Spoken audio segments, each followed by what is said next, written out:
Saudara, akibat cinta segitiga seringkali terjadi. Bahkan tak hanya membuat sakit hati, kemarahan gara-gara asmara sering berujung hilangnya nyawa.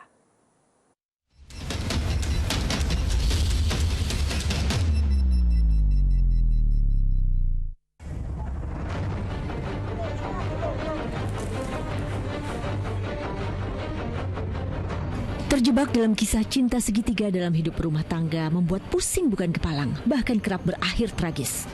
Seperti yang terjadi di Kabupaten Muara Enim, Sumatera Selatan. Seorang wanita harus meregang nyawa akibat disiram bensin oleh pria yang juga mantan kekasihnya. Selama menjalani perawatan 16 hari, kondisi korban sempat membaik. Wanita berparas cantik itu bahkan bisa kembali berbicara dan dipindahkan ke ruang rawat biasa. Nah, kondisinya justru kembali memburuk. Korban pun akhirnya meninggal dunia akibat luka bakar 80%. Dari hasil penyidikan polisi, motif pembakaran tersebut dipicu masalah cinta segitiga yang bertepuk sebelah tangan. Kemarahan tersangka membuncah lantaran korban memutuskan ikatan cinta keduanya setelah tahu istri tersangka tengah hamil tua. Di kota Pekalongan, Jawa Tengah, nyawa melayang akibat cinta terlarang menimpa seorang ibu rumah tangga. Sempat diduga tewas bunuh diri, kematian ibu rumah tangga itu ternyata melibatkan suaminya. Kasus ini terkuak setelah timbul kecurigaan atas kematian korban. Lewat hasil otopsi, korban dipastikan bukan meninggal gantung diri, melainkan dijerat dengan kain yang ternyata dilakukan sang suami. Dendam asmara hadirnya orang ketiga pun jadi alasan. Dugaan ini diperkuat lantaran sebelum kejadian, tersangka cekcok dengan istri karena cemburu. Setali tiga uang, prahara akibat cinta segitiga juga terjadi di Makassar yang melibatkan pegawai Dinas Perhubungan dan Satuan Polisi Pamong Praja. Kejadian berawal saat seorang pria yang kerap bekerja di Dinas Perhubungan Makassar itu menjadi korban penembakan orang tak dikenal di pertigaan Jalan Danau Tanjung Bunga Tamalate, Makassar, Sulawesi Selatan. Usai polisi memeriksa 20 saksi dan uji hasil balistik di Lab 4, penyebab kematian pegawai di sub itu pun terungkap. Bukan karena ditembak orang tak dikenal, melainkan jadi korban cinta terlarang seorang kepala Satuan Polisi Pamong Praja.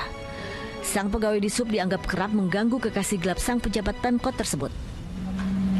Untuk melenyapkan nyawa korban, pria yang telah beristri itu menyewa seorang anggota polisi jajaran Polda Sulsel dengan bayaran 85 juta rupiah. Pelaku yang perannya sebagai eksekutor, kita akan sampaikan bahwa ini merupakan anggota kita, ya, oknum anggota Polri. Namun demikian, perintah pimpinan tidak ada tutup-tutupan.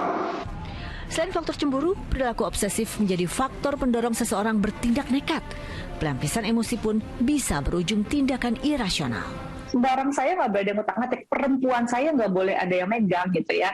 Nah, tidak ada yang berhak melakukan apapun terhadap dia gitu kecuali saya gitu ya. Jadi rasa kecemburuan dan ego gitu ya, dan rasa kepemilikan hak dan relasi yang tidak setara itu dugaan saya pemicu yang paling besar sih dalam kasus ini.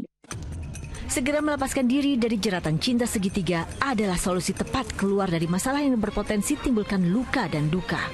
Ya, walaupun mungkin baru mau punya will pill sekalipun, konsultasi dengan biar bisa tahu protek potensi adanya malapetaka itu bisa kelihatan gitu, karena biasanya profil psikologis itu akan terlihat.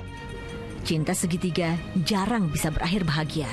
Lebih baik hindari potensinya sedari awal sebelum terlanjur terjerumus masalah. Tim Liputan melaporkan.